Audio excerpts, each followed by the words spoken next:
চারপাশ ঘন কুয়াশায় ঢাকা, মাঝ বরাবর চলে যাওয়া রাস্তা জুড়ে ধ্বংসাবশেষের ছড়াছড়ি। এরই মাঝ দিয়ে মোটরসাইকেলের বহর নিয়ে এগিয়ে চলেছে রুশ সেনারা। বহরের সঙ্গে আছে বেশ কিছু ভাঙাচোরা গাড়ি, কোনোটির দরজা নেই তো কোনোটির নেই জানালা। সেগুলোতেই অস্ত্র হাতে বসে আছে রুশ সেনারা, কেউ বা বসেছে গাড়ির ছাদে, পাশেই একটি ড্রোন।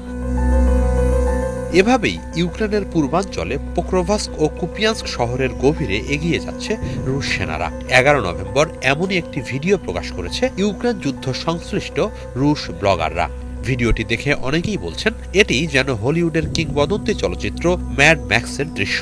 ঠিক ওই স্টাইলেই পোক্রোভাস্ক ও কুপিয়ান্স্কের দখল নিতে দেখা যাচ্ছে রুশ সেনাদের। ইউক্রেনের পোক্রোভাস্ক শহরকে বলা হয় দোনেস্ক অঞ্চলের প্রবেশদ্বার। 1 বছরেরও বেশি সময় ধরে অতি গুরুত্বপূর্ণ এই শহরটি দখলে জোর চেষ্টা চালিয়ে আসছিল রুশ বাহিনী। এরই মাঝে ওই ভিডিওটির সত্যতা যাচাই করেছে রয়টার্স। স্যাটেলাইটে ধারণ করা ছবির সঙ্গে ভিডিওটির রাস্তাঘাট সহ সংশ্লিষ্ট সবকিছুর মিল পাওয়া গেছে বলে জানিয়েছে তারা। ভিডিওটি যে পোক্রোভাস্কের গভীরে যাওয়ার পথে ধারণ করা, এ নিয়ে কোনো সন্দেহ নেই। ইউক্রেনের সামরিক বাহিনীও আংশিকভাবে পোক্রোভাস্কের নিয়ন্ত্রণ হারানোর কথা স্বীকার করেছে। শহরের ভেতরে এখন রাশিয়ার অন্তত 300 সেনা অবস্থান করছে বলে জানিয়েছে তারা। শহরে আরও সেনা মোতায়েন করতে কয়েকদিন ধরেই জোর চেষ্টা চালাচ্ছে মস্কো। শহরের বিভিন্ন অংশে রুশ ও ইউক্রেনীয় সেনাদের মধ্যে তুমুল লড়াই চলছে। সামরিক সূত্র বলছে ইউক্রেনীয় ড্রোনের নজরদারি ফাঁকি দিয়ে বিভিন্ন অঞ্চল দখলে নিতে কুয়াশা অভিযান চালাচ্ছে রুশ বাহিনী, অর্থাৎ ঘন কুয়াশাকে কাজে লাগাচ্ছে তারা।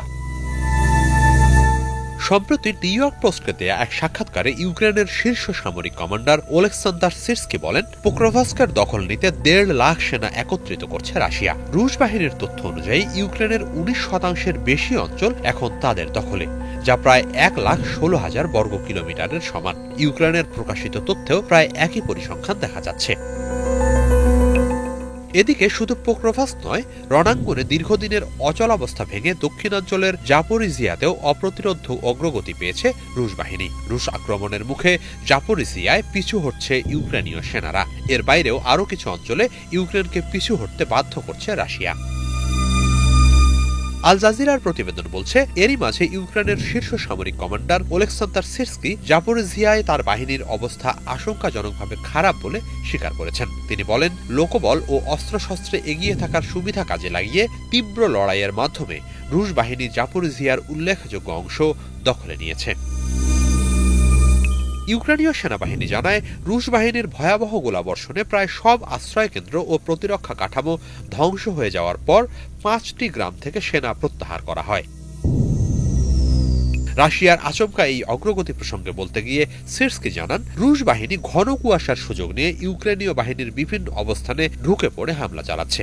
রুশ সেনাদেরও ব্যাপক ক্ষয়ক্ষতি হচ্ছে বলে দাবি তার। তিনি বলেন, ইউক্রেনের প্রতি ইঞ্চি মাটি রাশিয়ার শত শত সৈন্যের প্রাণ কেড়ে নিচ্ছে।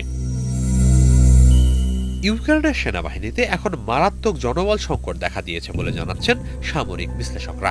একই সঙ্গে রাশিয়ার ড্রোন শক্তির আধিপত্যের মুখে বিভিন্ন রণাঙ্গনে দুর্বল হয়ে পড়েছে ইউক্রেনীয় প্রতিরক্ষা। হিজল জুবায়ের, বাংলা ভিশন।